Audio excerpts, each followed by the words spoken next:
And welcome back to the WHHI Daily News. Wendy Cummings has joined us for her monthly health update for our students and our children. She is, as you know, school nurse at Cross Schools.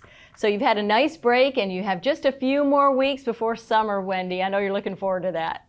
Yes, ma'am. Everybody's coming off a spring break and looking geared towards summer, finishing strong. Well, and speaking of spring, summer, we're outside more. The weather's turned beautiful. So today we're talking about protecting your skin, which is your largest organ, your body's largest organ. Yes. So let's start with sunscreen. So what do we look for? When should we apply it? And all of the above. Right. So I first want to say, everybody's getting out in the sun. I can't tell you the number of sunburns that have come into me because they're uncomfortable. It's been beautiful outside. It's not been super hot. And sometimes people equate the need for sunscreen with the temperature, and that's not the case. Of course, we have different times of the year when the sun is closer to us and more potent, different hours of the day when the sun is more potent, but just because it's not hot out, we still need to apply that sunscreen because the sun still can have those damaging rays, even though it's pleasant.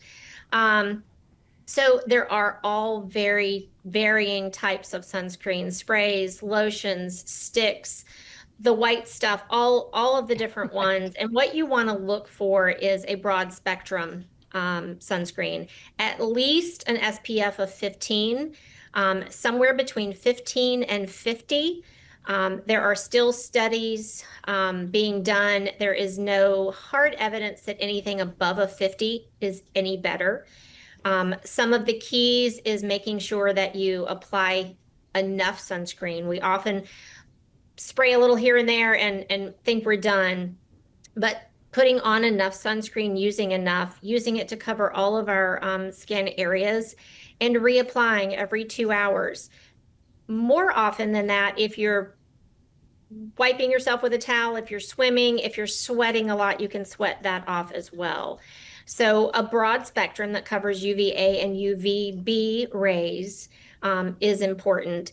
The face, often you might want a zinc oxide, something a little heavier. Wearing a hat, your scalp burns very easily. And your eyes, protecting your eyes from those sun damaging rays that can later cause cataracts in your later years. So not just protecting what we think of as the high prone sunburning areas, but also your head, your eyes, and wearing lightweight clothing that's tightly weaved, staying out of the sun during the peak hours, the 10 to 4.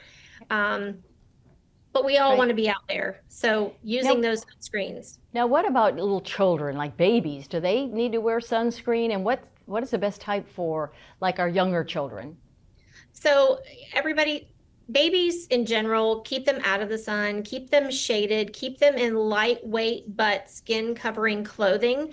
But if your baby under 6 months is going to be in the sun, then putting that sunscreen on the areas, especially the face, using a sunscreen that is designed for that age child, and avoiding right around the eyes. We know they want to put their hands, it's all over their faces and in their mouth, but using something, definitely if you're going to have your child out in the sun and they're under a year old, you do want to use some sunscreen, but talk with your pediatrician about what they would recommend. But keeping them covered and keeping them shaded is the best. And Wendy, can you get sunburn in cloudy weather? Absolutely. Absolutely. Just like we often think if it's not hot outside, we won't get sunburned.